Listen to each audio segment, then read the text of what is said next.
Hello दोस्तों, स्वागत है आपका हमारे YouTube channel hard hat electronics में। आज हम आपके लिए एक नया ट्यूटोरियल लेके आए हैं कि हम जो हमारा T1000 है उसमें दो या दो से ज़्यादा T1000 को कैसे सिंक्रोनाइज करके यूज़ कर सकते हैं। जैसे कि एक हमारा T1000 है वो 2000 एलईडी कंट्रोल करता है, तो अगर 2000 से ज़्यादा यूज़ करना हुआ तो हम दो T1000 को कैसे सिंक्रोनाइज करके यूज़ कर सकते हैं, ये सारी चीज़ें अपने हम इस वीडियो में देखेंगे। तो उसके लिए हम चलिए पहले अपना एलईडी एडिट जो सॉफ्टवेयर पार्ट है उसका एलईडी एडिट खोल लेते हैं। उसमें हमारे पास ये 2012 का एलईडी एडिट है, इसी में हम आपको चला के दिखाएंगे कि कैसे दो T1000 को प्रोग्राम करते हैं। ठीक, तो उसके लिए पहले हमको उसका लेआउट बनाना ज़रूरी होता है। तो लेआउट के लिए हम प्रोजेक्ट कॉन्फ़िगरेशन में क्लिक करके स्टार्ट मैनुअल लेआउट पे क्लिक कर देते हैं। ठीक, जैसे हम सबको पता है कि T1000 में एक ही पोर्ट होता है। ठीक, तो अगर हम दो T1000 यूज़ करेंगे तो दो पोर्ट लगेंगे, तो पहले दो पोर्ट हम इंपोर्ट कर लेते हैं। एक ये पोर्ट हो गया, एक ये पोर्ट हो गया। ठीक, अब आप अपनी जो एलईडी है प्रैक्टिकली जिस तरह की है उस तरह का आप बना सकते हैं। मैं यहाँ पे एक डेमो इसी तरह का बना के दिखाता हूँ। ठीक, ये इस तरह का आप जैसा चाहें उस तरह से आप बना सकते हैं। ये सिंपल प्रोसेस है, ये आप सिंपली कनेक्ट कर सकते हैं। एक मैं हॉरिजॉन्टल का बना देता हूँ, ये देखिए, इसको यहाँ से कनेक्ट कर देना है। बस दो पोर्ट हो गए, इसको एनालिसिस कर सकते हैं आप। ये देखिए, एक पोर्ट पे 300, एक पोर्ट पे 200, मतलब 156 है। ठीक, अब इस लेआउट को सेव कर लेते हैं। पहले बार की तरह .cxv फाइल पे सेव करना है। ठीक, नेम कुछ भी दे देते हैं, नेम यहाँ पे दे देते हैं, डेमो दे देते हैं। ठीक, आप अपना नेम दे सकते हैं कुछ भी। .cxv ये जो एक्सटेंशन है ये सेम रखना है। ठीक, इसको अब यहाँ से कैंसिल कर देते हैं। अब यहाँ प्रोजेक्ट कॉन्फ़िग में जाके पहले प्रोजेक्ट अपना सेलेक्ट कर लेते हैं। फाइल में जाके न्यू प्रोजेक्ट में जाके कंट्रोलर और उसकी एलईडी टाइप सेलेक्ट कर सकते हैं। बहुत सारे लोग ये जो इसका 2014 वाला वर्जन है उसके पीछे पड़े रहते हैं। 2012 वाला वर्जन भी एलईडी एडिट का अच्छा काम करता है, तो आप इसमें सारी चीज़ें कर सकते हैं। T1000 2811 के लिए बना रहे हैं तो ये सेलेक्ट कर लेते हैं। बस इसमें देखिए लिखा है कि इस कंट्रोलर में एक ही पोर्ट है और एक पोर्ट पे मैक्सिमम 2048 एलईडी कंट्रोल हो सकती है। ठीक, तो कोई दिक्कत नहीं है, इसको अब आपको ओके कर लेना है। ठीक, अब यहाँ प्रोजेक्ट कॉन्फ़िगरेशन में जाके इंपोर्ट CXV कर लेना है। जो CXV अभी आपने बनाई थी डेमो, इसी को इंपोर्ट। ये देखिए 520 एलईडीज है, फील्ड 0 है, फील्ड जो रहती है तो वो बता देता है। अब यहाँ पे दोनों पोर्ट की एलईडीज यहाँ पे आ गई हैं। अब आपको सिंपल यहाँ से जाके कोई सा भी इफेक्ट जो आपको इफेक्ट चलाना हो, ये देखिए इफेक्ट शानदार है, इसी को रिकॉर्ड कर लेते हैं। यहाँ से रिकॉर्ड का ऑप्शन है। मतलब सारी प्रोसेस जो है वो आपको सिंगल कंट्रोलर की तरह ही करना है। बस करना ये है कि जैसे ही आपका पोर्ट एलईडी काउंट खत्म हो जाता है तो उसके बाद पोर्ट 2 ऐड कर देना है। ठीक, जैसे अभी आप पोर्ट 1 पे करके अपनी एलईडी का काम कर लेते थे, अब पोर्ट 2 भी कर देना है। ठीक, तो वो बस उधर लेआउट में इतना ही चेंज करना है आपको, बाकी कुछ नहीं चेंज करना है। ये पैसेज भी थोड़ा रिकॉर्ड कर देते हैं। स्पीड घटाना और बढ़ाना आप जानते ही हैं, F6 और F7 से होता है ये सारी चीज़ें। ठीक, तो आप वो कर सकते हैं। ये मैंने आवाज़ पे क्लिक कर दी है।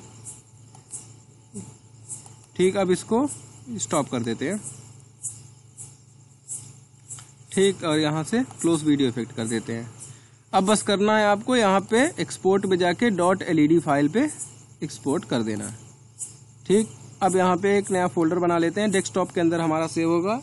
इसको भी डेमो नाम ही दे देते हैं। ठीक, डेमो नाम पे ओके कर देना है। अब फिर आता है ये डिमिंग का चैनल। अगर आपको फुल ब्राइटनेस रखनी है तीनों चैनल की तो ठीक है, अगर कम करनी है तो आप कम भी कर सकते हैं। फुल रखने पे क्या होता है कि जो हमारा करंट है वो करंट बहुत ज़्यादा लगता है। जैसे कि 20 मिली एम्पियर लगता है हर एक कलर का, तो जब वाइट कलर होगा तो 60 मिली एम्पियर हो जाएगा।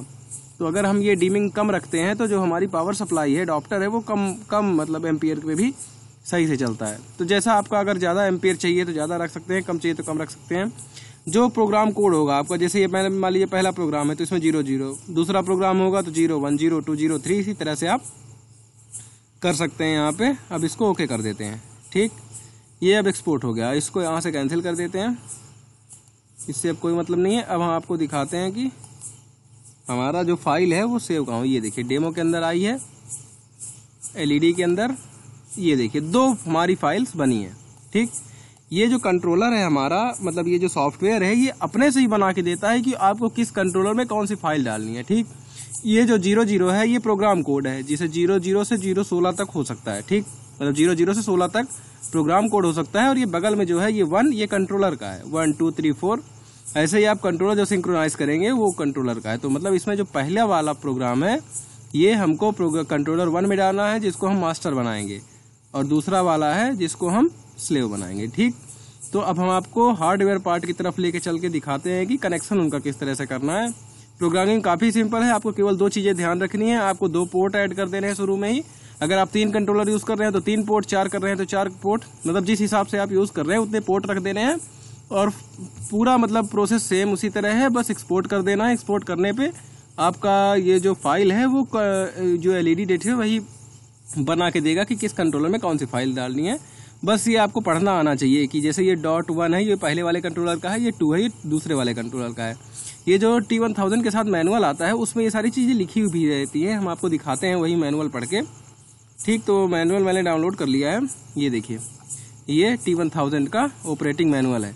ठीक, ये इस तरह का होता है T1000। इसमें शुरू में ये देखिए पावर सप्लाई देने के लिए 7 वोल्ट से 24 वोल्ट तक दे सकते हैं, 5 वोल्ट वाला भी दे सकते हैं। ऐसा इसलिए दिया हुआ है क्योंकि जब हम 28 से 11 यूज करते हैं तो वो 12 वोल्ट पे चलती है, लेकिन जब हम 28-12 यूज करते हैं 5 वोल्ट वाली तो वो 5 वोल्ट पे चलती है। तो उसके लिए दूसरा मतलब सप्लाई ना लगानी पड़े कंट्रोलर के लिए, इसलिए इसने सेम इसी में ही दिया है कि आप 5 वोल्ट भी इनपुट दे सकते हैं। ठीक, ये 5 वोल्ट ग्राउंड हो गया, इसमें कोई दिक्कत नहीं। इसमें 2 वो है, एक एरर का है एक पावर का। जब ये SD कार्ड नहीं लगा रहता है तब भी एरर बताता है, तो इसमें SD कार्ड लगा देना है। SD कार्ड 256 MB का जनरली मिलता है, वही लग जाता है, उसमें कोई दिक्कत नहीं है। फिर यहाँ पे आ जाइए, ये इसका मेन पार्ट है। ठीक, इसमें जो डेटा है वो तो डेटा आप दे ही देंगे, ठीक, हर कंट्रोलर से। और इसमें जब सिंक्रोनाइज करना रहता है तो ये पार्ट जो है यही मेन रहता है। इसमें क्या है कि जैसे हम अगर इसको मास्टर मान रहे हैं ये वाले कंट्रोलर को, तो ये इसका मास्टर में यही होगा इसका आउट। ठीक, मतलब मास्टर में ये जो पहला कंट्रोलर होगा इसका आउटपुट जाएगा दूसरे वाले कंट्रोलर के इनपुट में। ठीक, जैसे ये इनपुट लिखा है दूसरा कंट्रोलर होगा उसके इनपुट में आएगा। आइए आपको डायग्राम में से मिला के समझाते हैं। डायग्राम इसमें बना होगा कि कैसे वो करना है। इसमें ये देखिए कितनी सारी IC सपोर्ट करता है।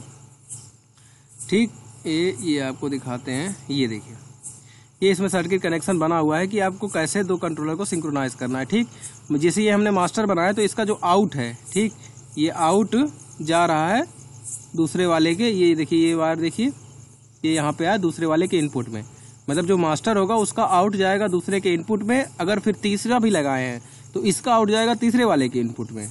ठीक, ये तो हो गया इनका कनेक्शन सिंक्रोनाइज का। अब आपको इन दोनों कंट्रोलरों का ग्राउंड सेम रखना है।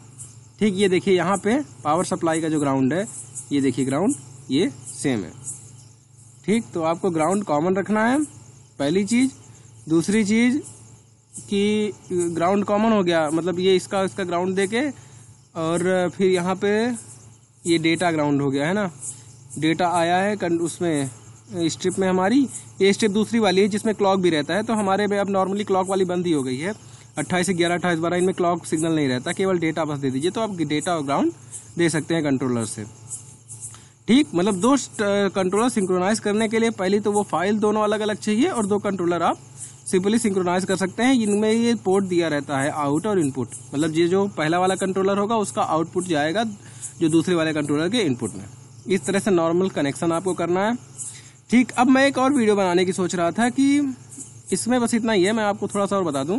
जैसे जो फ्लिकर आता है हमारे में, जब हम सिग्नल चलाते हैं हमारा तो फ्लिकर आता है। ठीक, तो एक तो फ्लिकर होता है जो पावर सप्लाई की वजह से आता है, दूसरा फ्लिकर होता है कि जो हमारा कंट्रोलर होता है वो काफी ज्यादा दूर हो जाता है अगर हमारी लाइटों से, मतलब जैसे 1 मीटर से ज्यादा दूर हो गया तो उसमें भी फ्लिकर आता है। तो उसको कैसे दूर कर सकते हैं, या कि जैसे हमको मतलब मैट्रिक्स है हमारी 2-3 मैट्रिक्स है, तीनों में सेम डेटा चलाना है। ठीक, कंट्रोलर एक है तो जब हम तीनों का डेटा वायर के साथ एक साथ कॉमन कर देते हैं तो भी फ्लिकर आता है। तो ये तीनों फ्लिकर जो है ये कैसे दूर कर सकते हैं, इसका मैं वीडियो बनाने की सोच रहा हूँ। अगर आपको ज़रूरत है इसका तो आप कमेंट करिए, तो मैं इसका जल्दी से जल्दी वीडियो बनाऊंगा कि तीनों जो फ्लिकर है वो कैसे हटा सकते हैं। ठीक, ये देखिए मैं जो बता रहा था वहाँ पे एलईडी का सिस्टम, ये देखिए इसमें लिखा है ना जैसे 2 ये 0 तो ये जो है प्रोग्राम का है। ये जो 1 लिखा हुआ है लिखा है नंबर 1 कंट्रोलर, और 0 मतलब प्रोग्राम 1। जहाँ पे 0 2 0 ये देखिए जैसे ये 3 है ना तो ये नंबर 3 कंट्रोलर का है। 0 मतलब उसी का पहला प्रोग्राम। इस हिसाब से इसमें लिखा रहता है कि आपको पढ़ना आना चाहिए। जैसे ये 4 है तो ये चौथा वाला कंट्रोलर का है। तो इस हिसाब से आप कर सकते हैं। ये फॉर्मेट करके फिर यही कार्ड में ये प्रोग्राम डालना है आपको। बस ये सिंपल सा प्रोसेस है, आप इसमें कर सकते हैं। कितने भी मतलब कंट्रोलर है, जो 32 कंट्रोलर है शायद ये सपोर्ट करता है सिंक्रोनाइजेशन में। इसमें भी ये लिखा होगा कि कितने कंट्रोलर सिंक्रोनाइज करके सपोर्ट होता है। इसमें ये देखिए 2048 पिक्सल सपोर्ट होती है, तो मतलब कंट्रोलर में, तो आप उस हिसाब से कर सकते हैं। ठीक है, अगर वीडियो पसंद आया हो तो आप लाइक सब्सक्राइब कर दीजिएगा। धन्यवाद वीडियो देखने के लिए।